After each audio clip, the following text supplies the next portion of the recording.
The evening glow faded, leaving the cityscape draped in hues of crimson and violet, the kind that made you feel like you were walking through the end of the world. The temperature dropped, not that it mattered. Cybernetic implants regulated body heat, but the chill still gnawed at the mind. Tonight was patrol duty in Sector Delta, a sprawling wasteland of forgotten tech and jagged ruins. The Syndicate had been laying EMP mines along convoy routes, targeting supply drones. We'd mobilized nearly a full division to cover this stretch of the megavalleys, avoiding local nomad clans who didn't take kindly to outsiders. I adjusted the neural interface of my visor, scanning the terrain. Temps are dipping, everyone running smooth.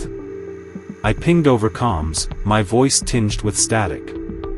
A chorus of status lights blinked green across my HUD. As the team's cybermedic, it was my job to keep systems running, biological or otherwise. I shot out a reminder to hydrate, even if their cyber livers made dehydration a non-issue. Vehicle spotted, came a crackling report over the link.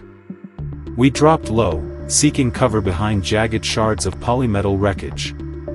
The lieutenant enhanced his optics, zooming in on a faint flicker of headlights cutting through the smog. "Looks like they're deploying another EMP mine," muttered one of the sergeants. "Engage?" "Negative." "Observe and transmit," the LT snapped back. I leaned against the rubble, gaze drifting upward. Even through the neon haze of the sky grid, you could make out remnants of the old stars. The Big Dipper. I nudged Ryder, the sharpshooter beside me, and pointed upward. "Recognize that?"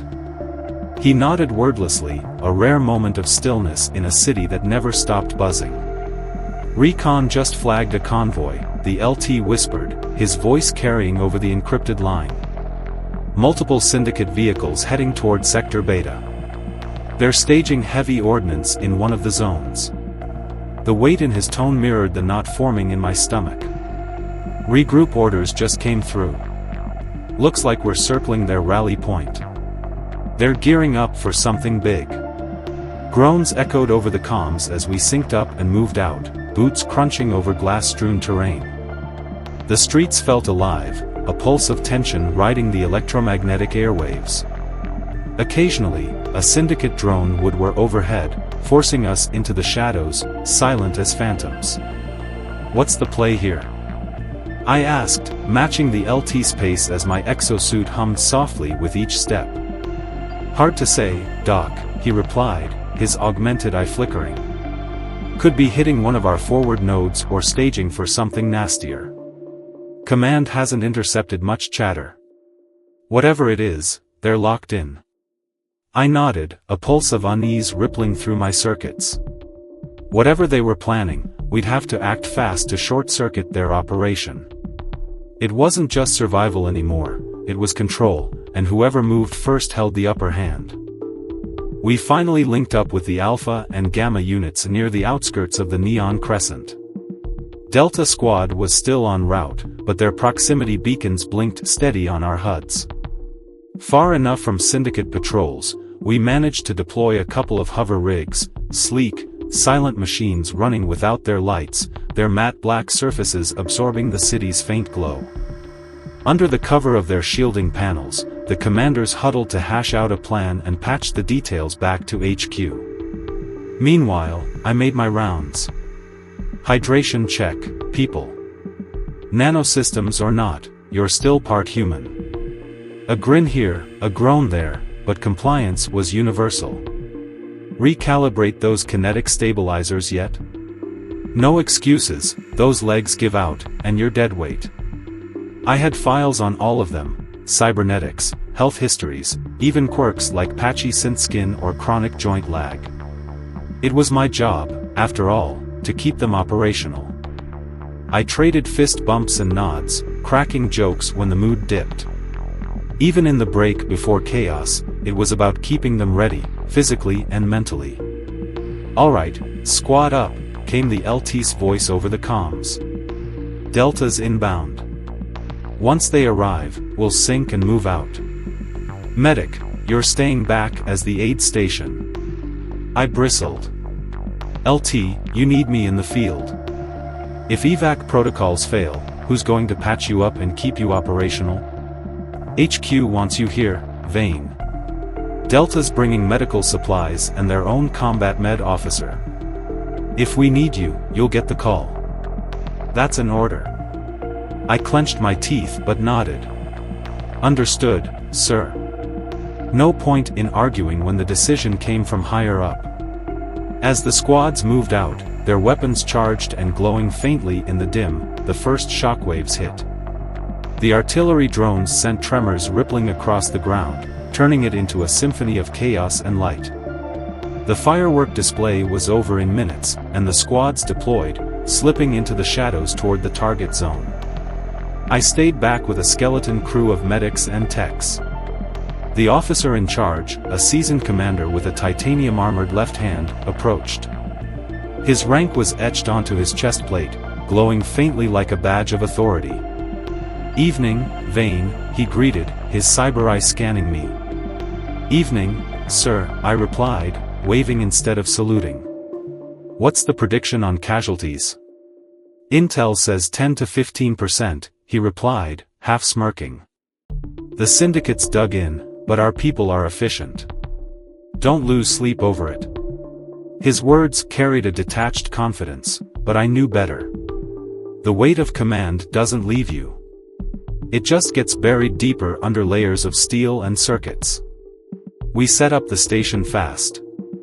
Modular tarps extended into an impromptu med tent, complete with portable gurneys, auto-suture units, and 4 injectors. I double-checked supply caches, biogel packs, medstims, and trauma kits. Time was never on our side, and preparation was survival. The first bursts of gunfire crackled through the distance, punctuated by explosions that lit up the night like a grim symphony of war. "They're in it now," the commander muttered. "Get me the comms." We tuned into the encrypted chatter. Reports of syndicate strongpoints, automated turrets, and ambushes flooded in. Gamma unit was pinned on the north flank, struggling to breach an enemy compound. My leg jittered as I listened, every fiber of me itching to move. The commander placed a heavy hand on my shoulder. "Steady, Vane. They'll need us soon enough." His tone carried a weight I didn't question. He gestured toward the med station, now glowing faintly under the energy shields. "You're in charge of that section. These medics have skill, but they need leadership. That's you." I hesitated. "Sir, I'm no officer, just a field medic with a knack for patching people up." "Exactly why I requested you. Leadership isn't about rank, it's about action. Your reputation preceded you, Vane. Now own it." "Yes, sir." My voice steadied as I accepted the role. Aid station duty wasn't glamorous, it was brutal. We weren't in the fight, but we bore its bloodiest consequences. The lightly injured never made it to us, those were patched on site. Here, we handled the critical cases, the ones whose survival hinged on seconds and precision. As the first evacuation signal came through, I braced myself. The air was thick with tension, and the distant echoes of gunfire were a constant reminder, the real battle was only beginning. Tonight's ambulance wasn't much more than a battered hovercraft, affectionately nicknamed the Buggy by the squad. A patchwork of carbon fiber panels and exposed wiring, it hummed with a mix of determination and imminent failure. Plasma burns marred its hull, hydraulic fluid dripped steadily from a punctured line, and the engine groaned like a dying beast. But like the rest of us, the Buggy kept going, a stubborn relic of persistence in the heart of chaos. The waiting was always the worst part. I paced the med tent, checking and rechecking our gear, auto-suture units, biogel injectors, neural stabilizers, everything we'd need to keep someone breathing until evac arrived. My HUD flickered with biometric overlays, calibrations, and redundancies. Still, my hands fidgeted, scrolling through contingency plans. And then the inevitable call broke through the comms, "Man down." "Repeat, man down." The voice was ragged, overwhelmed by the background cacophony of combat. "We're taking heavy contact left, get him out." The extraction team moved like clockwork. A squad piled into the buggy, its mounted plasma repeater humming to life. Its roar drowned out the chaos for a moment as they sped off into the dark, leaving behind a faint trail of ionized particles. I couldn't sit still. "How bad is it?" I muttered to no one in particular, my anxiety amplifying with each passing second. I checked our setup for the 100th time. Perfect for now, I thought grimly, knowing it would soon be a battlefield of its own. When the buggy skidded back into the zone, its engine screaming, the sergeant was already shouting. "We got 3 injured. Move." I sprinted to the craft, the faint glow of the med tent casting eerie highlights on the blood-slicked metal. Inside, the injured soldiers lay still, their vitals faintly flickering on my HUD. The ride had been quick, too quick, and every second lost mattered. The first soldier had a breach in his thoracic armor, an emergency biofoam barely keeping him stable. "Sucking chest wound," I muttered, barking orders to my assistant. The second soldier was conscious but immobilized, his lower back pierced by a stray projectile. His vitals were erratic, but his eyes locked on mine. I can't feel my legs," he choked out. "Stay with me. You're going to make it," I said, as much to reassure myself as him. The scans revealed the bullet lodged deep, likely damaging his cybernetic spinal reinforcements. Surgery beyond anything I could manage here. We dressed the wound, stopping the bleeding with a synth skin patch and stabilizing him for evac. The third soldier was a mess, caught in the blast of an enemy micromissile. His body was burned and riddled with shrapnel, the remnants of his armor melted into his skin. I handed him off to the others, knowing his chances were slim without immediate evac. The officer jogged over, his augmented hand already tapping commands into his forearm console. "Status report, Vane." I didn't mince words. "Chest wound, spinal damage, burn trauma. All critical." He swore under his breath. "Evacs inbound. ETA 15. The tension didn't ease as we loaded the first 3 into the evac hovercraft. Its turbines kicked up a storm of dust and heat as it ascended, the glow of its undercarriage illuminating the wounded. "Drop these 3 and circle back," the officer barked to the pilot. "We'll have more soon." The moment the evac left, the comms flared again. "Alpha Squad reports 2 more down." The buggy roared back into action, its thrusters whining against the rocky terrain. When it returned, my heart sank. 2 more soldiers, both critical. The first had taken several rounds to the leg.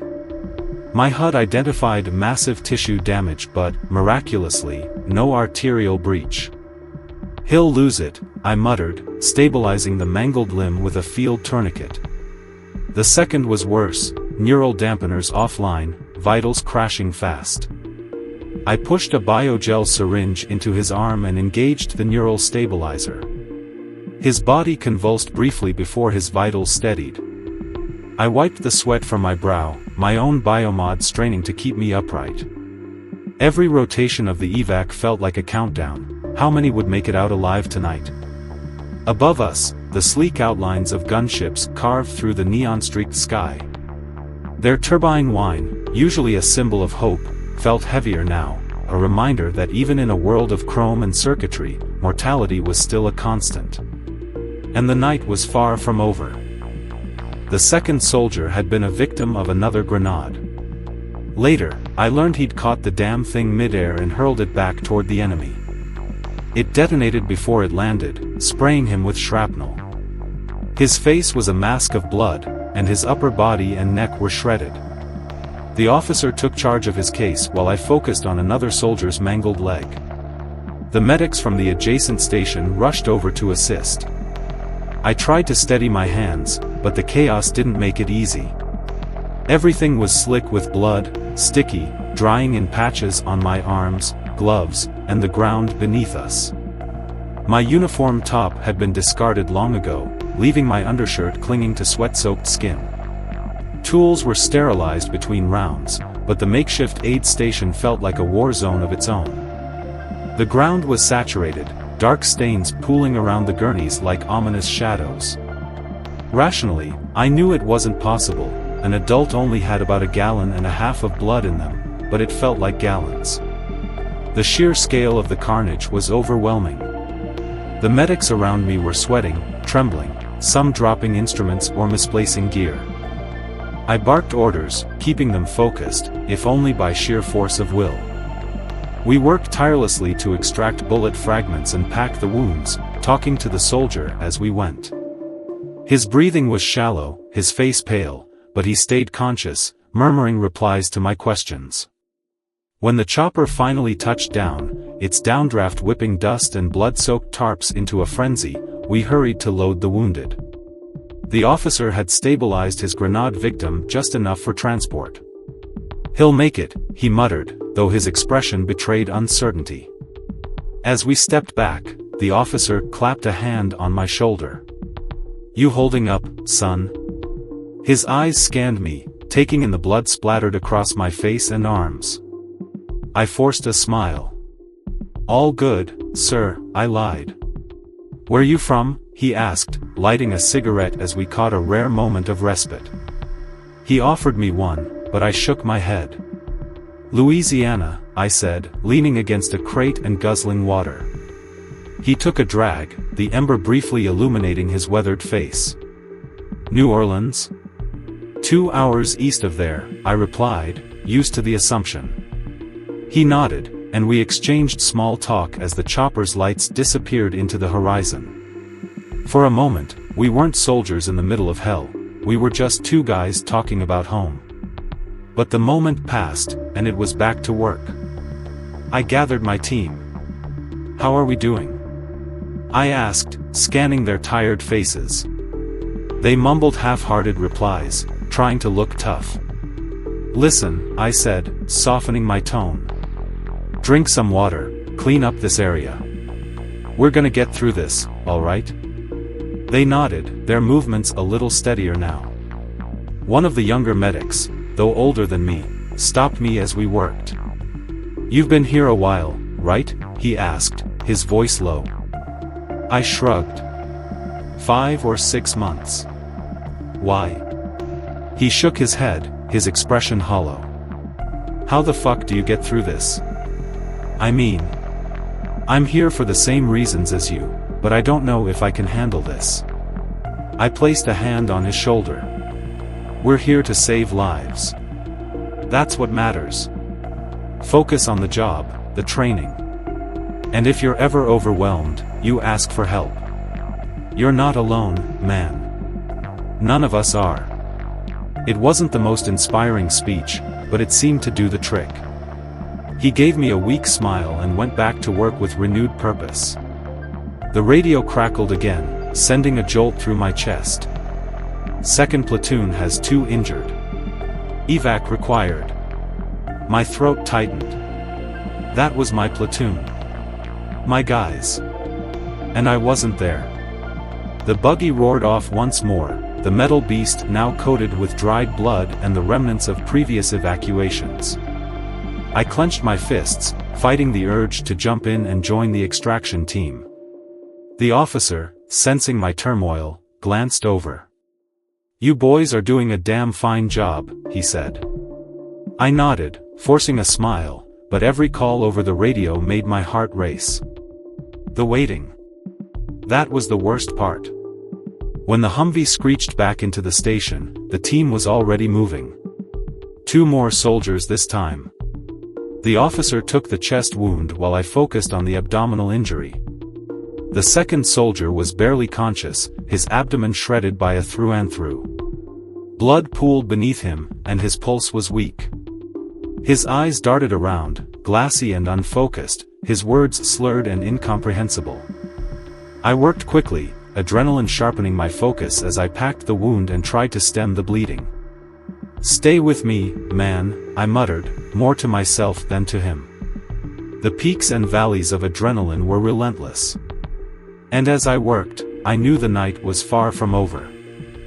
The other medics handed me sterilized gauze by the handful, but it felt futile. Blood kept pooling, defying our efforts to stop it. Finally, the bleeding slowed. I looked down at the soldier, the machine gunner from 2nd Platoon. I knew this guy. He was tall and wiry, with a Midwestern drawl and a knack for cracking jokes no matter how bad things got.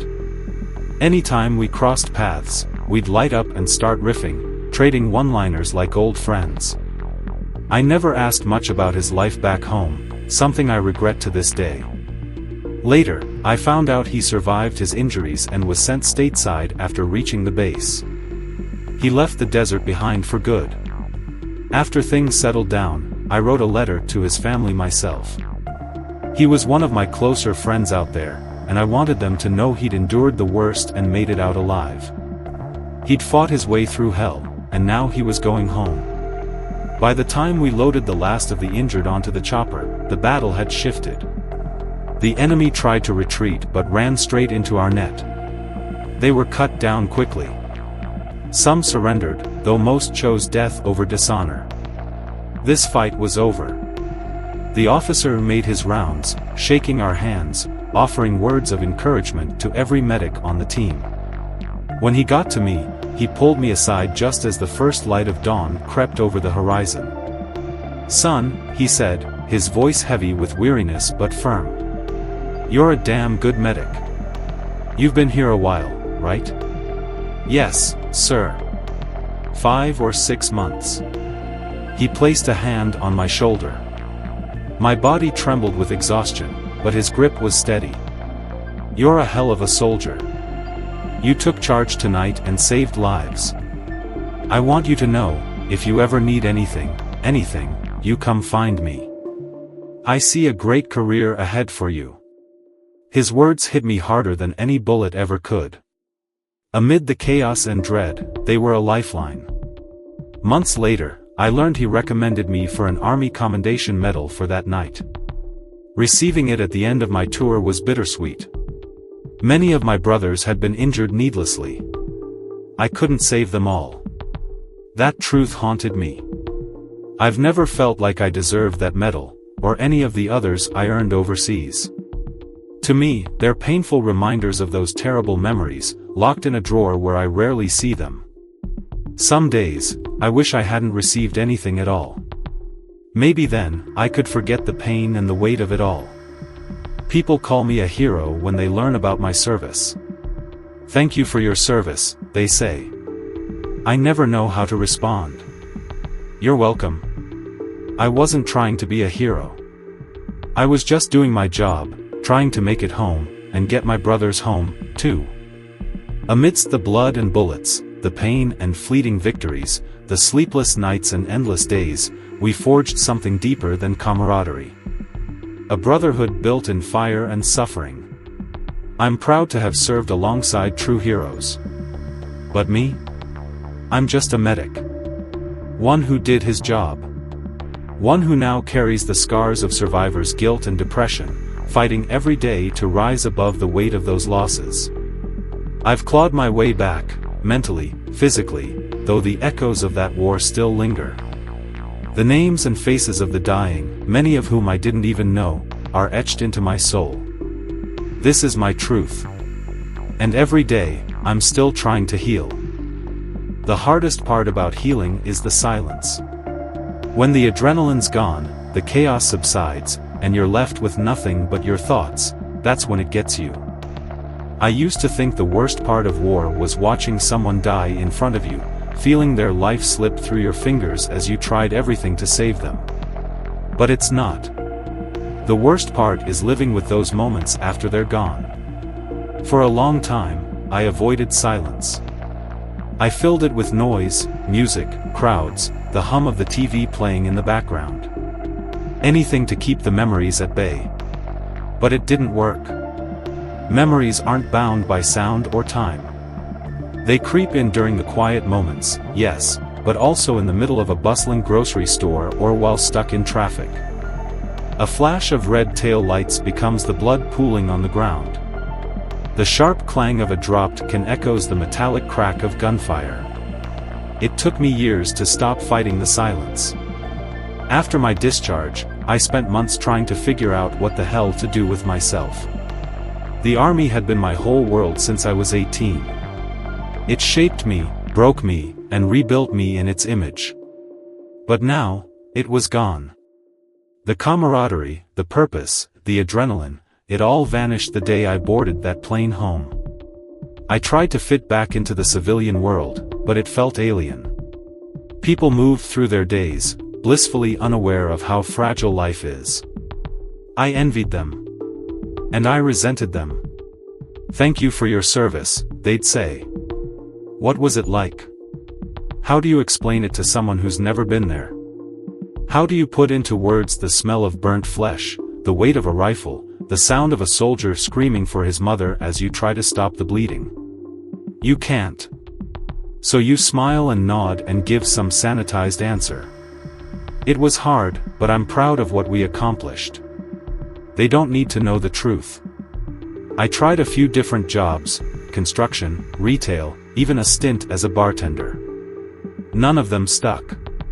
Every time I clocked in, I felt like a stranger wearing someone else's skin. It wasn't the work, it was me. I couldn't shake the feeling that I didn't belong here anymore. Eventually, I landed a job as an EMT. It wasn't the same as combat medic work, but it was close enough to make me feel useful again. The first few months were rough. Sirens triggered flashbacks. The sight of blood brought me right back to the aid station. But over time, I learned to manage it. I found a strange comfort in the routine, the rush to the scene, the quick assessments, the split-second decisions. Saving lives felt right. But not every life can be saved. There was a kid, maybe 19, who'd been in a car wreck. When we arrived, he was pinned in the driver's seat, blood streaming from a gash in his neck. His eyes were wide, frantic. I worked fast, applying pressure, stabilizing his airway, doing everything I could. But deep down, I knew he wasn't going to make it. He looked at me, and in that moment, he wasn't a stranger. He was every soldier I'd ever treated. Every young man who'd bled out in my arms. "Am I gonna die?" he asked, his voice barely a whisper. "No," I lied. "You're gonna be fine." He died before we reached the hospital. That night, I couldn't sleep. His face haunted me, his voice echoing in my mind. I felt the old guilt creeping back in, threatening to pull me under. But this time, I didn't fight it. I sat with it. I let myself feel the weight of it. And then, I called someone. It was a buddy from my unit, a guy who'd been through the same hell I had. We hadn't talked in years, but he picked up on the second ring. "Hey," I said, my voice cracking. I needed to hear a familiar voice. For the next hour, we talked. Not just about the war, but about everything, his kids, his new job, the stupid things we used to do on leave. By the time we hung up, I felt lighter. That call was a turning point for me. I started reaching out more, reconnecting with old friends, opening up about the things I'd kept buried. It wasn't easy, but it was necessary. I learned that healing isn't something you do alone. It's a process, one that requires support, patience, and a willingness to face your pain head-on. Today, I'm in a better place. I still have bad days, nights when the memories won't let me sleep, moments when the guilt feels overwhelming. But I've learned to navigate them. I've found ways to cope, therapy, meditation, even writing down my thoughts, like I'm doing now. I've also found purpose again. I volunteer at a local veteran center, helping other guys like me who are struggling to adjust. We share our stories, offer each other advice, and remind ourselves that we're not alone. For the first time in a long time, I feel like I'm making a difference again. I still don't see myself as a hero. I'm just a guy who did his job. A guy who's trying to make peace with his past and find his place in the world. If there's one thing I've learned, it's this: healing isn't about forgetting. It's about learning to live with the scars, physical and emotional, and finding a way to move forward. Some wounds never fully close. But that doesn't mean we stop fighting. Because at the end of the day, we owe it to ourselves, and to those we couldn't save, to keep living. And that's exactly what I intend to do.